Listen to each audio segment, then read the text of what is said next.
Well, hidely ho, everyone. Welcome to an all new year and an all new episode of Faux Real. I'm back with you. You know who I am. My name is Devlin Wilder, and so friggin' excited to have you all back. Guys, this has already been one hell of a year, and we're only 11 days in, and I'm sure it's going to get super even weirder heading into Biden's inauguration. Holy guacamole, Batman. What a ride it has been.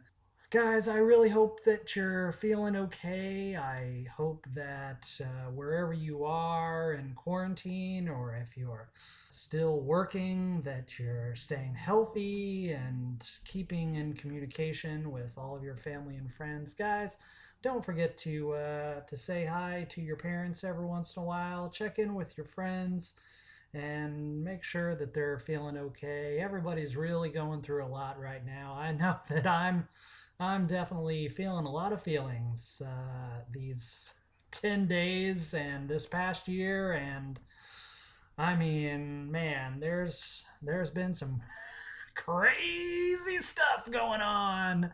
I promise not to get political, but you know what I'm talking about. Wow, wow, wow.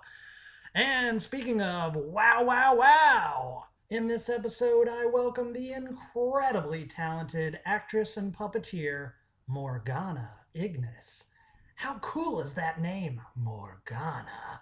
It's full of magic and secrets and macabre. Ooh, and boy, do we have an awesome chat. You've probably seen Morgana as various creatures on Stan Against Evil, or you may have seen her on the curious creations of Christine McConnell. And now you can see her, or rather experience her, as Ned the Alien on Earth to Ned on Disney Plus. And boy, I gotta tell you guys, this show is so amazing. If you love all things Jim Henson, if you love aliens, if you love Muppets, if you love space, if you love talk shows, if you love late night talk shows, or if you love any one of those things, you are going to love the hell out of this show and all of the very impressive work that Morgana does as Ned, inside Ned. You'll hear all about it in our conversations. Before I get to our conversation, I have a huge announcement to make. Announcement. This week, I will be starting an all new series specifically with experts. And my very first guest is going to be the chiropractic physician and my very good friend, Robin Ellsworth, who is really making a name for herself. She's been making a name for herself for actually a number of years. And as you'll hear all about in our conversation, she kind of saved my life a number of years ago. And by kinda, I mean definitely.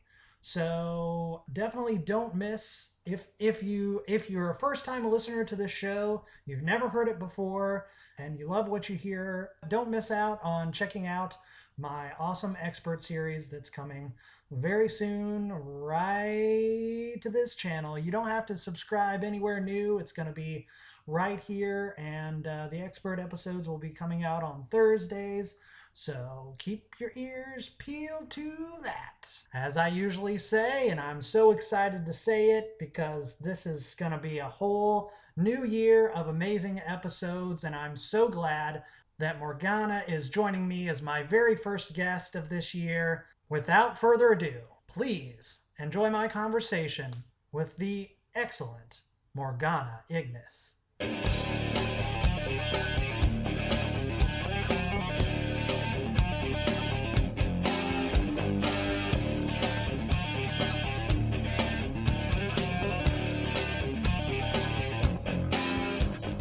This has been a day and a week and a time and a what is happening.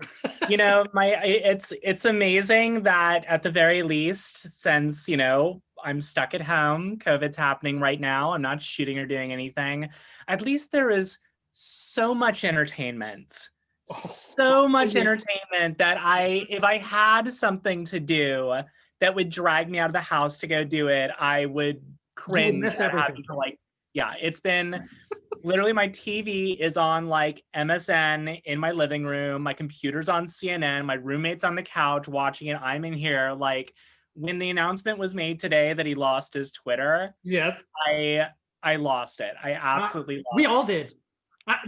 I mean, how can you not celebrate with? I mean, there's still it's confetti literally like in my room. If this was just a long HBO series, which it's going to be one day, 1000%. this would be the big finale. This is the big epilogue finale as he the post-credit sequence is literally them the credits taking his name off of the Trump Hotel in Vegas and him losing the. It's all going away. Yep. Bye, Felicia. Like watching Lindsey Graham getting harassed on his way to they're all it is the sum of consequences of their own actions that is now suddenly raining down on them. And you know, Mike Pence getting death threats from the MAGA supporters. Like, it's insanity. It's absolutely insanity. But I'm reveling in it. It's Schadenfreude to the highest amount. Unbelievable. It's just so wonderful. I've had so many emotions today. Most of them absolute joy. It's that was the thing. Is just, you know, when everyone was really excited, because, you know, I went out and I like drove in the socially distanced massive celebration in Hollywood when it was officially announced that Biden had won. But people were like, okay, now we can relax. And I'm like, this is not the time to relax. Like, there is going to be so much shit that's going to go down now. Oh, absolutely. Like this isn't done. It's not done until like he's in office and he's a psychopath. He's a psychopath.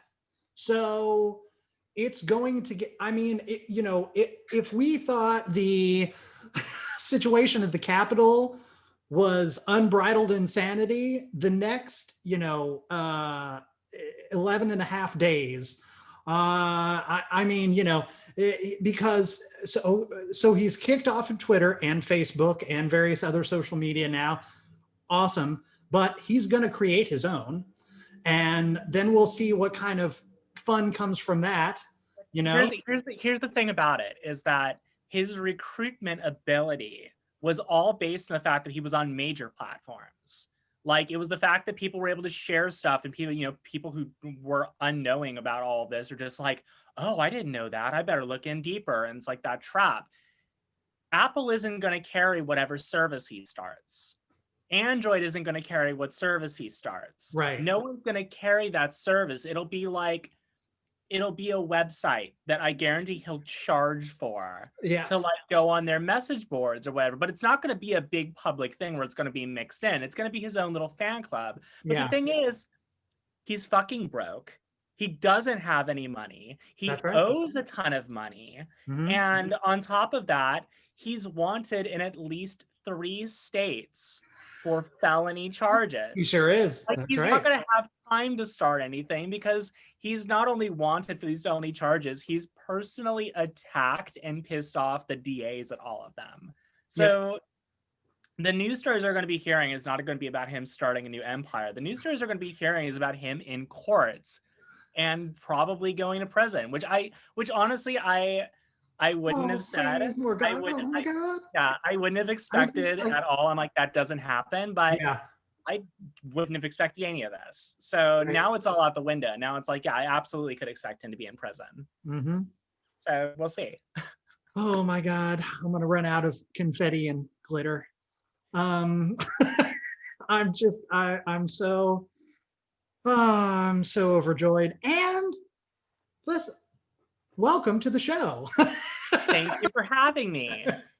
I got to tell you, just like I wrote in my email, I'm probably going to fanboy a little bit, honestly, because I instantly became such a fan of the show. I was just introduced to it, had no idea that the show existed, even though I've had Disney Plus and since day one. It is a problem. I know. Major problem.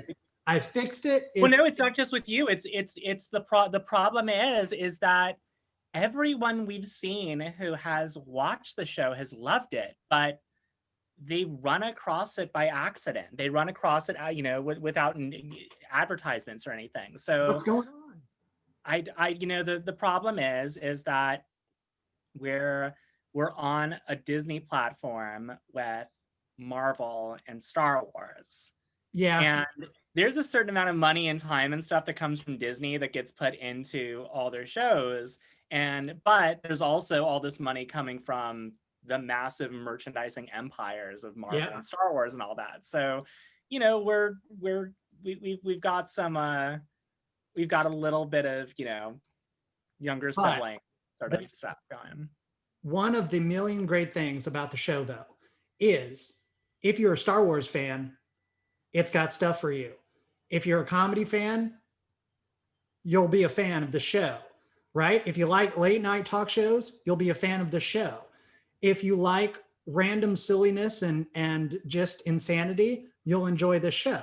So like I found it, and then I watched, every single episode. The reason I really lucked out on this, and I've lucked out mostly throughout my career in the fact that I haven't really had to do anything that I myself wouldn't watch. Like there's maybe like 1 or 2 movies I've done where I'm just like, you don't need to watch that. Don't even watch that. But Earth to Ned hits all my sweet spots as far as like I'm a pop culture junkie. I'm, especially among the cast, I'm the one who like pretty much knew who every guest was. They were coming in, and I was so excited to get our call sheets the night before to find out who we were interviewing. Yes. Because I knew all these people. I'm a huge comedy junkie as well. I got brought up, I really dived deep into the comedy world on Stan Against Evil because, being around Dana Gould and Janet Varney and like, everyone who was involved in this show, and then all of their friends, I pretty quickly went over to that realm. So the fact that most of our guests were in the comedy scene, they were friends of our writers, it was really exciting for me. And I'm a pop culture nerd. I'm a huge Marvel fan. I love Star Wars. I'm a massive cosplayer. My main hobby outside of this is doing cosplay stuff. So, I was really excited to be a part of a show that I would be a huge fan of if I had no involvement in it. I love hearing that so much. And it's so wonderful that you are getting to that you've never had to worry about not doing any projects that you're like, ugh. Look, let's be honest. I've done so What am I going to be fucking hired for, a Pfizer commercial? Like, am I going to be selling like Charmin toilet paper or something like that? No one's going to, no one in their right mind would ever hire me for anything that's not weird and up my alley. I gave up on that whole, like, I can play normal thing a long time ago. I can't. I tried it in school and I'm absolute garbage at playing anything but this. So give me demons and creatures and monsters and aliens and weird people who are like me. Like, I can do that. I really can't work in like slice of life sort of, dramas or whatever. It's not, that's just not me. Yeah. It's so incredible, and you've really done it all too. And even with Stand Against Evil, you played, a lot of different characters, which is so amazing, and got to wear a lot of different costumes and be a lot of different kind of, supernatural. That's pretty cool. That's the beauty really of special effects makeup. And I really lucked out on Stand Against Evil with this. I met Dana Gould, the creator, on a mutual friends project that we were like both cast in. I was just playing like, this Victorian vampire girl and that. And we became friends at just these test table reads we were doing. So this is before we got Stand Against Evil, and that project didn't end up panning out then. Hopefully, we'll see what happens one day with it. But Dana, when I congratulated him on it, he's like, oh, well, watch out for your phone because I'll be giving you a call. And I'm like, yeah, I hear that, a million times every day from people. It's like, oh, I've got a project in mind for you, but Dana actually called me. And I had initially auditioned for a completely different character in season 1 that ended up going to my friend Mark Steger, who was like the spider monster creature sort of thing. They went in a different direction on that. The character was going to be younger and they went for an older father type. So I didn't get that when I auditioned, but they're like, hey, we have this other character in mind for you. And it was Stella Stannis. It was like the first demon, the witch character.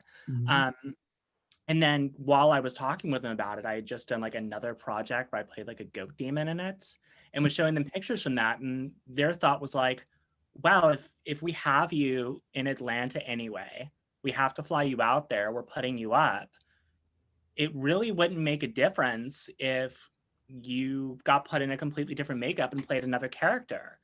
And once they did that, they kind of had some bad luck with some local people who said they'd been under prosthetics before and had never worked under prosthetics before. And what ended up happening was, and they're like, oh, we'll just keep her down there and she'll live and die on the show continuously. We can kill her off in one episode, send her back to the trailer. There was one time during season 1 that I started my day as Stella. Halfway through the day, got all the makeup taken off, cleaned up, then all the Baphomet makeup went on me, and I went back on set to play a completely other character. So stuff like that happens, and it's beautiful because it's job security for me. Sure. I don't have to worry about getting killed off. As a matter of fact, I revel in it because I get death scene after death scene after death scene and don't have to worry about losing a paycheck afterwards. How incredible. And to do that all in one day too. Listen, I know the trials and tribulations of special effects makeup and wearing a prosthetic. I worked I've played a number of supernatural creatures and creature characters, and I worked the Los Angeles haunted hayrides, not this past year because but the 2 previous years. And over the course of those 2 years, I played 3 different characters, the most recent of which was a guy named Derek Kolchak, who sort of looked like a mutated termite. And essentially, I was a part of the roaming monster citizens. Like, everyone has their designated spots around Griffith Park where it takes. Oh, I know too well. I'm a Universal Horror Nights is my alma mater, so awesome. I totally know that world. They never hired me, the fucks. That's okay. They can kiss my ass, whatever. They never call. They never write to me. Right, but I enjoyed the hell out of playing that character. It was every night was a lot. It was a lot, wearing that prosthetic for hours on end. And I'm sure like, you tape full days that you've done that. I only had to wear it 4 or 5 hours a night. I can imagine. But just, all of that stress on your face, and I have asthma too. So it's always a situation with breathing. The previous year I had a silicone mask, and that was, those look better, but they don't breathe at all. Not really. Although I have to say, like, I had the foam mask for a while at Horror Nights, and there were multiple reasons I never wanted to miss a day at Horror Nights. That was what was, giving my sort of seasonal income and everything. But I didn't want to miss a day because then somebody else gets that mask.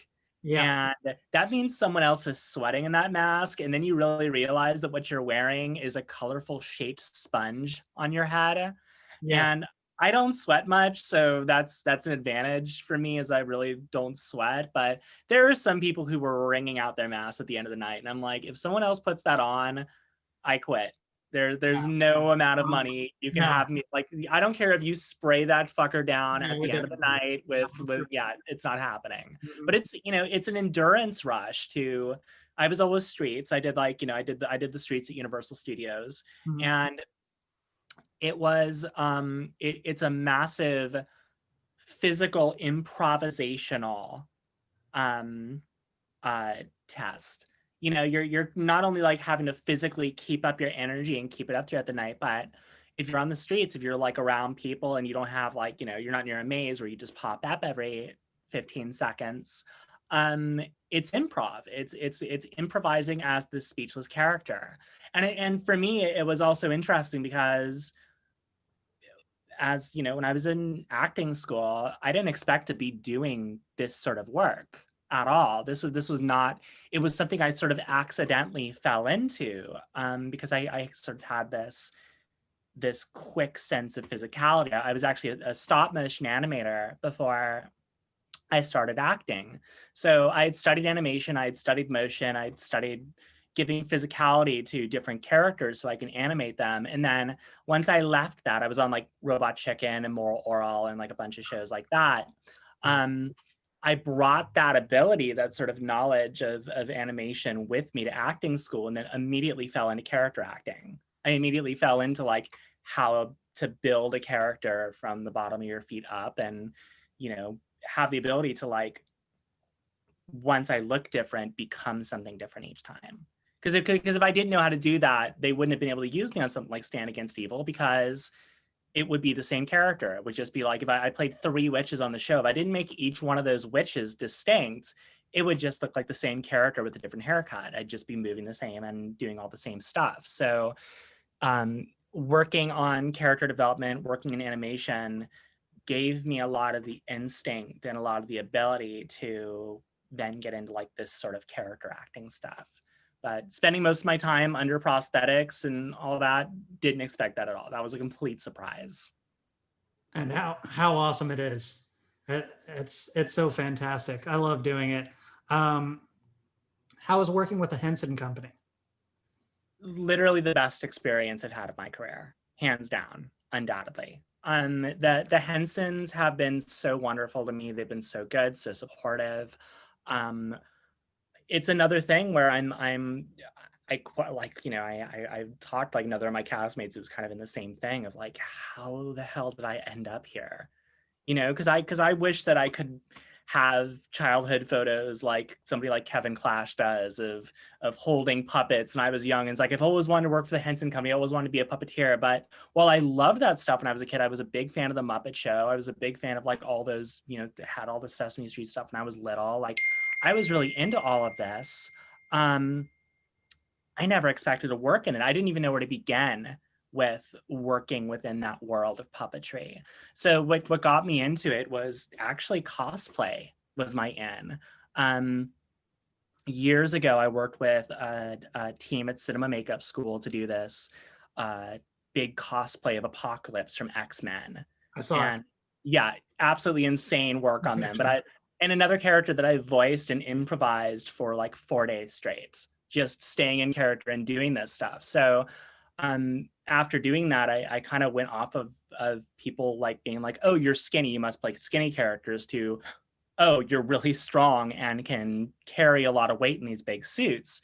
So a friend of mine, Kirk Thatcher, who has a long history with the Henson Company, he was doing this show, the Curious Creations of Christine McConnell, and there was a character on it who was a big werewolf. It was a big suit character.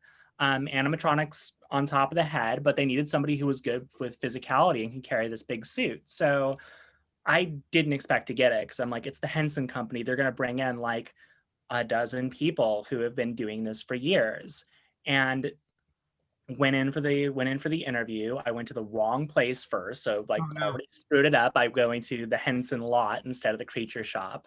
Got there out of breath. It's like, okay, I'm here, I'm doing it, and ended up nailing it. I ended up getting like a email like a couple hours later. So I ended up doing that show with a lot of the same people I'm on Earth to Ned with. So, you know, Michael Ostrom, who's Cornelius, was Rankle on the show. Colleen Smith, who's Betty on Earth to Ned, was Rose. Drew Massey, who is part of Cornelius's team, was voicing Edgar while I was inside of the suit. So we had a lot of the same people. So it was a little bit of a reunion for us when we all got cast in Earth to Ned again. Amazing. But you know, working with them, I had some bad experiences in the first industry I was in, which was animation, where everyone was kind of like worried about competition coming in. It's like, we train a new person, she's just going to take our job. She's going to be like, it became a very toxic environment when I was in it. But with the Henson company, everyone wants you to get better. They want you to improve. They're excited to share their techniques with you. And for me, it's all acting. I guess I would call myself a puppeteer now. I'm technically a puppeteer now. Oh, you But are. I mean, but it was kind of after production. It's like, oh, I guess I'm a puppeteer now. But for me, it's all acting, whether it's doing creatures, whether it's doing puppeteer work, any of this stuff. It's all the same decisions I'm making. It's all the same sort of stuff that I studied in school and was doing on stage before I got in front of a camera. It's just that I have this different conduit to do it through, instead of it just being me. I'm taking the performance and being like, okay, I'm taking my performance and pushing it through this puppet. And during Earth to Net, I would actually, while we were in reads and stuff, since I was doing the physicality, while Paul was talking on stage, Paul Rugg, who's the voice of Ned, I would be physically performing it just in my body. If he was talking, I'd be, doing all my motions and being very expressive. And that was pretty much how I would think about doing the character once I was inside. How well do you see when you're inside Ned? So Ned is really cool in the sense that, it's not like my other characters in which I'm, on Edgar, on Christine McConnell, I was completely blind. I've played a number of characters in which I had no vision. It's completely blind. Ned's a control panel. I have my arms up inside of Ned's head. They're actually up above me, holding these two sort of metal beams in my hand that, head forward, head back, side, side. Mm-hmm. And then in front of me is this sort of like steel bar that goes from the head down to a place where my feet are to control the body. So I'm actually puppeteering using my entire body, but attached to the bars are two screens. There's like two small little monitors. So I have both. You've got a village. You've got video. Yeah, I have a video village inside of Ned. That's how big he is. He's so big that I literally have my entire body and two monitors in there. So I have like a 4-way split, and then I have another monitor that is the script. I have being said, the lines and everything. So I know what's coming up as well for the times in which there is a script, which is about half the time. Really? I was going to ask you about that too. Are things changing a lot, like while you're shooting? Oh, continuously. I mean, keep in mind, we have a brilliant writing team. Eliza Skinner, who's the head writer of the show, has put together like an amazing group of like young, talented comedians. And I'm sure you've seen them. Like, a lot of them are very big on Twitter. They're all like stand-up comics from around LA, Jordan Morris, Nick Weiger, Sierra Catalic, all these people. They're usually on stage writing, coming up with new material and trying it out for an audience. So I've been on projects that kind of have like, these old kind of jaded writers who it's like, oh, I know what comedy is. I've been doing it since the early 90s. So I know I know what's funny. People don't know what's funny today. So you get that stuff. But, these people, they're in the thick of it. They're extremely talented in putting the show together. And what they do is, they write these scripts, everything starts off with a script.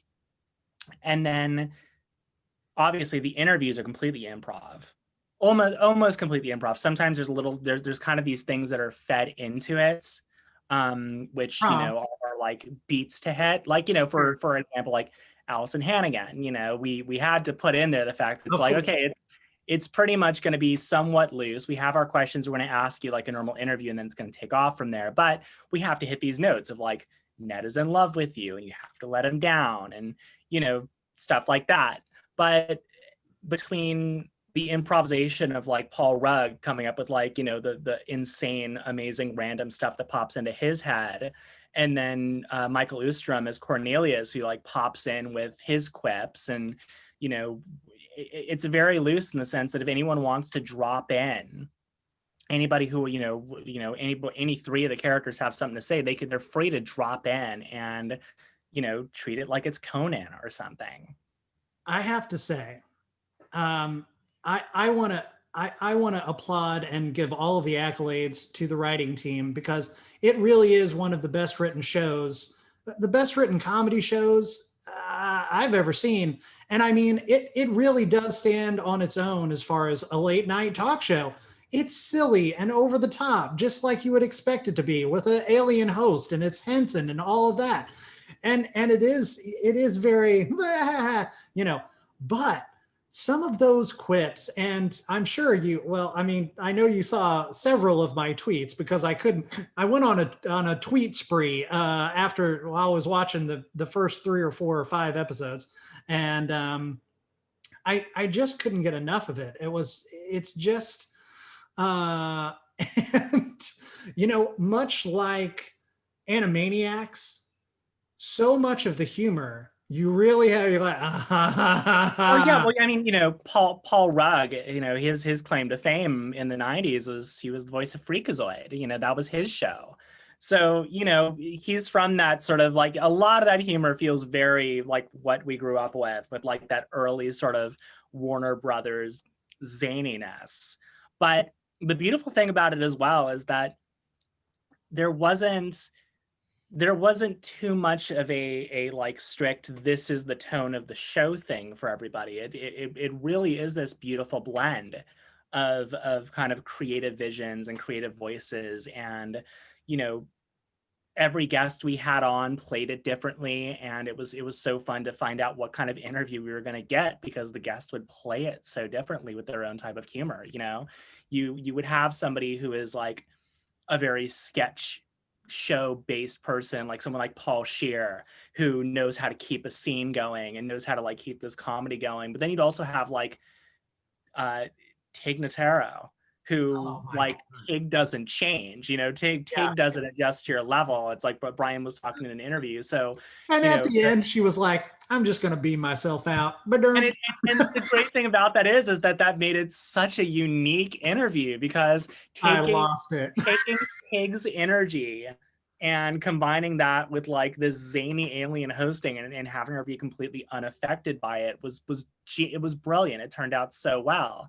And then we'll have other things like, that we just kind of leaned into, like, Oliver Hudson, we leaning into Yeah. like, okay, we're going to just have a roast. We had like, just had fun with him, where his interview was mostly like, roasting that he was into, and that he had this like previous relationship with Cornelius. Like it Yeah. was so fun to revisit so much of that, especially in the sense of, we obviously don't know what the visual effects are going to be. So a lot of these pictures popping up and like the visual effects that are added in, it was fun for me as a viewer, even though I was there, to not quite know what was going to come next.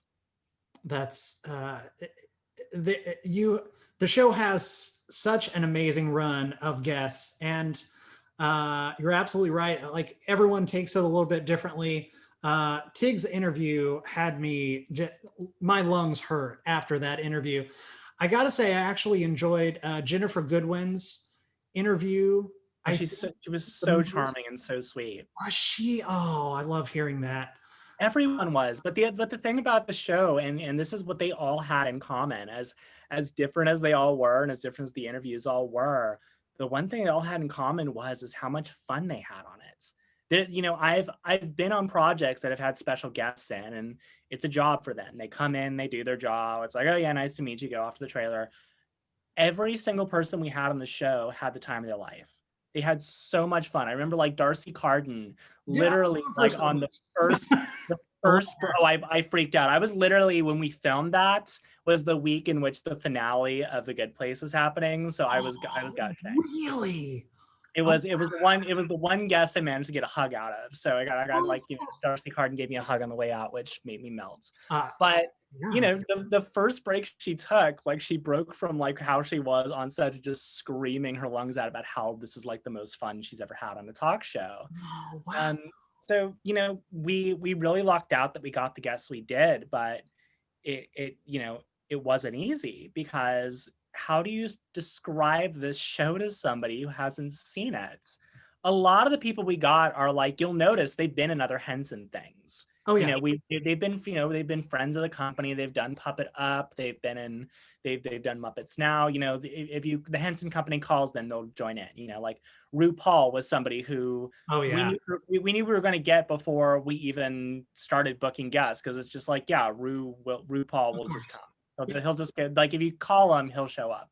But the original, the Muppet Show, their first season was the same way. They couldn't describe the show to celebrities to get them on. So sometimes in the first season, like, some of their guests were writers who were on the show. Mm-hmm.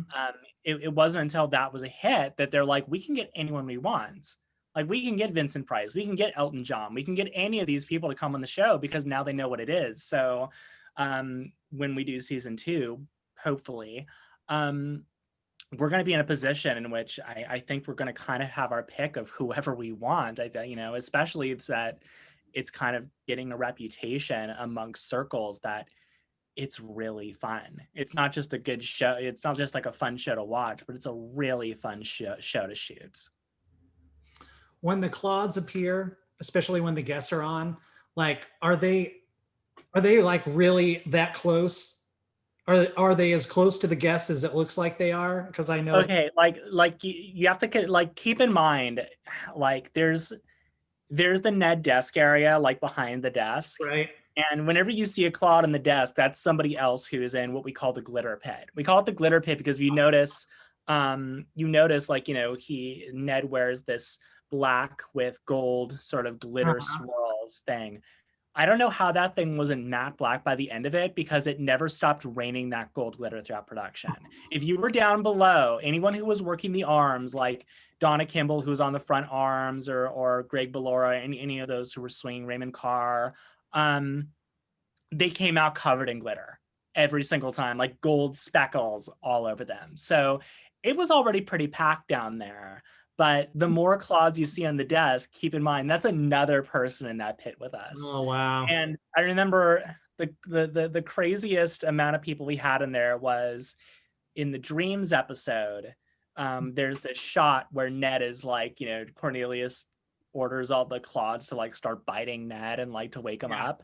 And there's, like, I think there's like every additional puppeteer we had available had a Claude.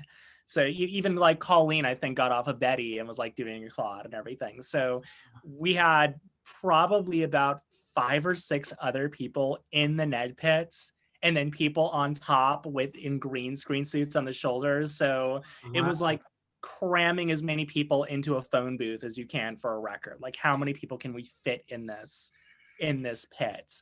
I love it. But there was a bit of distance. You can see, like, most of the guests had to, like, kind of lean across to get to them. That's why I was wondering. Yeah, they played so well with them. I love Joel McHale with the Claudes, like, shoving his face into their belly and, like, giving them raspberries. It's so cute. Joel's a freak, man. Joel is a freak. Joel, like, I have to be, that interview was great, but the stuff they cut out of it, I almost fell out of Ned laughing. None of it was usable. None of it would ever appear on Disney. But there was some stuff from the Joel McHale interview that I'm glad there wasn't a mic inside of Ned, or you would have picked up me, like, snort laughing hysterically inside there. He does, he's on every reality show panel in existence right now. And every time he shows up, I'm delighted, because I know it's going to be a hoot. And I watch Match Game too. And, he's been on there a million times. I love him to death. I watched, I've seen every episode of Community a number of times. You were on Community too, right? So that was the very last stop motion thing I ever did. I did continuity and puppet fabrication for the Community Christmas special stop motion episode. Oh, wow. So that was the last thing in stop motion I ever did. And one of my memories of that was before Yvette really got into doing a lot of the pop culture stuff. Like, she is such a huge pop culture fan. She loves this stuff so much that she would show up to our studio. We were doing it at Starburns. she would show up to the studio for no other reason other than she's just like, oh, there's animation going on, I want to go see this. So she would stop and just say hi and check out what we were doing. And when we had a little screening party, Yvette Nicole Brown showed up and like watched it with us and everything. So it was neat to see everybody in, you know, in a completely different way, you know. She's delightful. She's just It's a very, very different life that for me back then than it is now. It's worlds apart. Yeah. If you had your absolute pick of the litter, anyone on the planet, who would you have on as a guest with Ned? Oh man, it's so hard at this point. Like I really want to do a Marvel episode. Like I'm a huge Marvel Comics fan. Like, you know, you can see right here, like these are all full. And that's just what I have out right now. This is literally on another box. You know, my Marvel bill is higher than my DWP every month. So anyone from the Marvel Cinematic Universe, we do an episode where we get them in, that would be incredible. I would love to get Billie Eilish on the show. I think like she would be so perfect. I think she'd be such a funny interview and would mesh so well with the show. So I'd love to get Billie Eilish on. I'd love Henry Rollins. I would love to have Henry Rollins on. I think that he would be an amazing guest that would lend himself well to any number of subjects, like any number of things we can talk about. I think Rollins would be amazing. So we'll see. Hopefully, before we start, there'll be a suggestion box that we can all just drop it in. Yeah, just drop it into who, we'll get our pick and we'll we each get one. We'll each get like our chosen guest. All right. So out of all of the Marvel universe, and I know how hard this is, I see all your gears turning. Number one, if you could have one person across all the MCU, who would you pull in? It's got to be Downey. It's got to be Robert Downey Jr. Yeah. I honestly, like, there's going to be so many. Chris Evans would be fantastic. I think Brie Larson would be such a pleasure to have. But even though he's kind of past that now, I just think Robert Downey Jr. would be so funny. I feel like he would just absolutely kill it. But I wish we had the sort of late night sort of thing we have going on right now, because I've been like cross promoting it while talking about the show on Twitter. But the thing I've been anticipating higher than anything else has been WandaVision. I'm so beyond excited for WandaVision. One week. Yeah, having Elizabeth on there, like having her on, having both of them really on there on the show to like promote WandaVision. It'll happen. Man, if we had running COVID and we had the ship set up, like we could have them on to talk about WandaVision. Absolutely. That would be amazing. Yeah. Or Tom Hiddleston, to like have him come in to talk about Loki. Right. Sebastian Stan and Andrew Mackie, like we're all these Marvel shows. It's a special sort of thing for me to see these Disney bumpers get released that have Earth to Ned and these shows in them, because it's like I haven't gotten into the Marvel universe yet, but a character I'm performing is in the same montage as stuff that I've been the biggest nerdy fangirl of for my entire life. So it's an amazing thing to be part of, like Disney and Disney Plus, and know that the show that I work on is right next to all these other shows. That's pretty amazing. I can only imagine the elation of that feeling when that cross promotion trailer came out. I did see that. It's so cool. Yeah, that was the second one. The first one, when the first season was released, or part one of season one, right? It was Wolverine. It was Ned, and then it was Hugh Jackman Wolverine.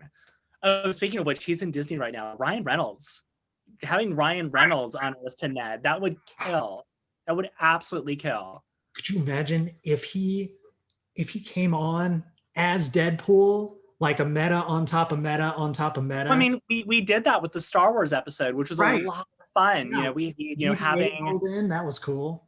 having the weird thing where we were simultaneously in the Star Wars universe, but also we had Billy D. Williams on. So Billy D. Williams. It was Billy D. Williams has the air of coolness that he radiates. Like, we were all just in awe. He was like royalty entering the stage, and he was somebody who was so fun to have this go on with, because he was another person that was just like there for the ride and completely sold talking to Ned like they all did. But he was another person who was just kind of chill. He was just sitting there talking with an alien, and he did when he did the line for us, when he did the line where he's just like, I think he's like, well, hello there, like everyone on the room, everyone's like, he did the line, he said the line. Mind blown. Yeah.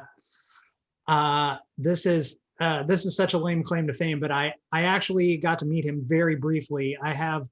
We have the same appearance manager, like for conventions and stuff. And that manager has like a Christmas party every year. So I met him at one of those Christmas parties, and I was in a moment that I'm very glad it happened, but I'm also very embarrassed of it, because I'm a very Christmassy person, and I was wearing a very loud, Will Ferrell elf shirt. And amazing. He didn't think anything of it, but I was like, oh, that was a poor choice. I mean, you saw what he, when he showed up in the show, and like in the ascot, you couldn't like. I wish we could have gotten a close up of his shoes. He came in like the most amazing pair of like wingtip shoes you've ever seen. Wow. I think they had like a metal tip to like the front of them, and they were some sort of reptile skin sort of thing. But like his style was just beyond. It was so cool. And I had the best seat in the house for all of it, because our interviews go well over an hour each time, and we have breaks in between. We have to have breaks, because the poor hand puppeteers especially have their arms up the entire time. I'm in a chair, and it's not too much of a struggle for me, especially since I'm used to much harsher. I'm used to stunts, and I'm used to all this stuff. But you need to take breaks for the puppeteers. When I come out of Ned, because of where I'm sitting next to the guest each time. So I usually get to talk with them and get to converse with them and kind of shoot the shit. So for all, I was one of the few people on set that it's like, this is an opportunity where I can just kind of casually talk with each person we had on. And that was a wonderful thing. I tried not to fan out over everybody, but like with Darcy, I was like, it's like, oh, I'm going home tonight to watch the penultimate episode of The Good Place. And Alan Tudyk I got to talk to, because Alan, at the time that we were working on this, was just about to go into production on his new show that he plays an alien under prosthetics. So we got to kind of bond over that and talk about that whole thing, while we also talked about Doom Patrol, because I was talking about how he must have just reveled and just had such a blast on that show. So that was truly a joy. I was waiting for the jerk to show up. I was waiting. It's just like, they can't all be cool. There's no way that we're going to luck out and every guest is going to be a joy. But even like, guests I knew nothing about, who that I didn't know anything about, like Nene Leakes, I don't know anything about any of those reality shows or anything like that, but she was so sweet. She had such a good time with it. So, it was really cool with everyone we ended up having on board. I'm so glad to hear that about Nene. And I was just going to ask you about that, as far as, if there were any guests that were, not having it. But it sounds like they're all, it's all a joy. So hard to not enjoy it. I mean, it's the atmosphere of the whole thing, combined with the fact that it's, it's a wild thing to experience, because, we made sure, we actually kind of talked about it, because at first we were all going to like kind of meet the guest first, but I I talked to him and I'm like, I really want the guests when they come on stage to see Ned alive. I don't want him propped over the table. I want, like, when they come to set, the first time they see Ned, I want Ned to be able to say hi to them. And you see like them go on stage and they have this apprehensive look on their face of, okay, what did we get into? What is this going to be? Alien talk show? Is it going to be weird? But the minute Ned started talking with them, the minute he came alive and like said hello to them, they just brightened up. Like, this is amazing. This thing is animated and talking to me. And none of them had an issue holding conversation with them, you know, because it feels, you could do this live. You shouldn't do it live because it would be a total pain in the ass to do it live. And maybe we will, hopefully for a convention one day. But you can absolutely do it live. It's designed that way. So it's not hard for the guests to really lock in on Ned and be able to have a conversation with him like he's, you know, Conan O'Brien or somebody. I worked with, you mentioned Alan Tudyk, who I love to death. I worked with him very briefly on Con Man that he did as sort of a streaming Firefly reunion with Nathan Fillion. Mm-hmm. And one of the coolest, most congenial, like breezy kind of guys. Just fantastic. I can't wait to see his new sci-fi show because it looks so much fun. And it looks was, ridiculous. again, it was just we had, you know, continuous ship loyalty showing up to the show. It's like, we have Lando coming to the ship, we have Wash coming to the ship. So, you know, I can't wait to see like who we have next. I'd love for Weird Al to show up. You know, I feel like he would absolutely be a get. I feel like we could absolutely get him for a second season. We already did Star Wars, but wow, would I love to have Mark Hamill on? You know, he's another person. I think he's so naturally funny that I feel like he would roll with it so well. Oh yeah, absolutely. And like some of the musical guests that you've had on too, like the random appearance from why is my mind blank? Lisa Loeb. Yes. Okay, Yes. I literally, like, without seeing the script while I was on set, I think I was talking with Mike Lewstrom at the time, or you know, or someone, and was literally joking, like, I know we're doing this awards episode, and I so hope we have a sad montage for the Claudes, because the you know, one of the jokes about the Claudes is they only live like a week, Right. You know, when they explode or something. I think that's how it goes. So I'm like, I really hope we do an in memoriam to like all the Claudes we lost this year. So when I found out we were doing that and then saw on the call sheet that Lisa Loeb was going to be coming in, I lost it. You know, I thought, it's like, that is the funniest bit. I think that was, it might have been a Jordan Morris bit, but it's so funny. It's so hysterical. It really was. So, you know, and yeah, it's having more musical guests would be a lot of fun. You know, the musical guests we had on were great for those musical numbers. The whole musicals episode turned out so well. Mm-hmm. It'll be interesting to see, again, how we elevate it for season 2. You know, we have the ship, so a lot of our budget from building that ship is done. We just have to pull it out of storage and put it together like a jigsaw puzzle again. But it, you know, that's why I'm so excited about the possibilities of doing more, is that we've spent an entire season figuring out what worked best for a show that's like very experimental. And now when we go into season 2, it's like, okay, we know what the game plan is. Now we can just build on top of that. What would you like to do, like across the board, again, carte blanche, like if you could pick a role? I know you like to do like very dark and macabre and, you know, creaturey kind of things. If you could work on anything you liked in whatever kind of character, what would that be, and who would you like to work with?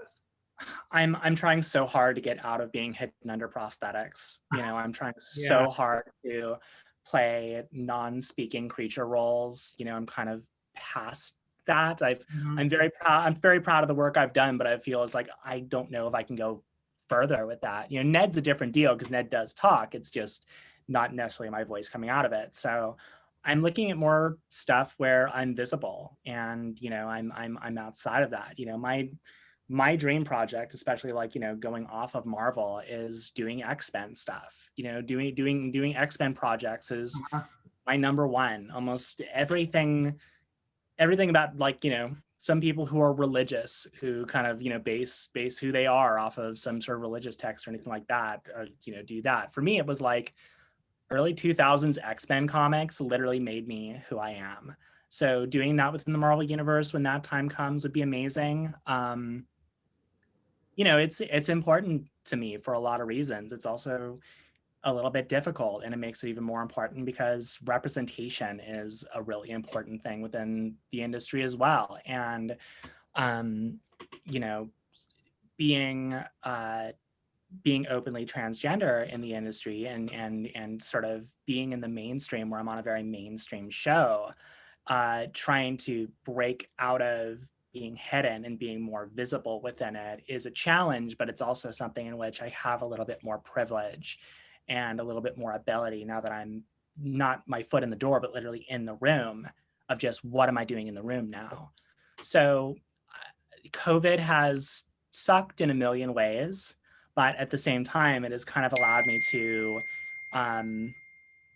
sort of rebrand, you know, sort of rebrand myself and prepare for whatever my next phase is. So I've been working hard on that. I've been working hard on playing more characters within the genres that I've been playing. Almost everything I do is like sci-fi comedy or horror comedy, fantasy comedy, or more, you know, or more serious roles. But I'm excited to find out what like the next year brings, and you know, how I can make my career go on to whatever the next step is. If you could play an X-Men character, or if you could play an X-Men character, would you be one that's already been established, or would you want to bring a completely new character to the realm? I would rather do a new one. The unfortunate thing is that, you know, there, for everything, for as amazing as X-Men is, there aren't any transgender characters in X-Men, which is very bizarre. They have a million different types of like bizarre characters in X-Men, but they don't have a trans character. So, you know, I wouldn't want to deal with the public backlash of like, oh, we're going to make this character transgender for like the TV show or movie or anything or something. But I know that world so well that I would love to get a new mutant. I would love to get a new mutant that I can play with and develop and do something with. Not that, you know, if I was given the opportunity to play somebody else, I would definitely jump into it. But I would love to take a new character within that X-Men world, especially this new one that we have right now. I'm reading the Krakoa books. I'm reading the stuff that Jonathan Hickman has put together and established. And I would love to play another character on that island and bring that into a live action base. But, you know, you might have seen a lot of the characters I do. Like I'm a huge fan of Domino. I'm a huge fan of Magic. I'm putting together a lot of other cosplays I'm going to be doing next year. So, you know, I'm kind of continuously going to these conventions and auditioning to be in an X-Men project. It's going to happen, and it's going to be incredible. I can't wait to see it. I really can't. Absolutely. Wow. Morgana, thank you so much for joining me. You know, you're incredible. You know, you've got such a, a wonderful array of all that you do. And your puppeteering on Earth to Dead is absolutely incredible, and I can't wait to see more episodes and you know, who Ned interviews next. And I can't wait to see more Claude movies because they're absolutely hilarious. Oh, I know we'll be doing a lot more with the Claudes, undoubtedly. And, you know, finding out, hopefully doing more world building in general, you know, and finding out more about the other aliens and other life forms out there in Ned's universe. It's awesome. I can't wait to see more and what you continue to do in the show and outside of the show. And I really appreciate you joining me tonight. Thank you so much. I really had a blast talking with you. Thank you so much for having me. This has been really cool. Where can people find you around social media and things? I'm all over Instagram. So Instagram is Ignisgram. And unlike the President of the United States, I have a Twitter page. So you can find me at Ignis Twote on Twitter. Awesome. Morgana, thank you so much. We'll see what unfolds over the next few days. I'm sure it's. Apparently, I'm getting messages that that it's blowing up again right now somewhere. So we'll see what happens. I guess we'll come out of this properly. Enjoy your night, and yeah, see you out there. Well, have a great one. You too. Remember, you can follow me as always across all the places at Devlin Wilder. That's DEVLINWILDER. And Faux Real at Faux Real Pod. That's FAUXREALPOD. That's it for this one. See you on the next one.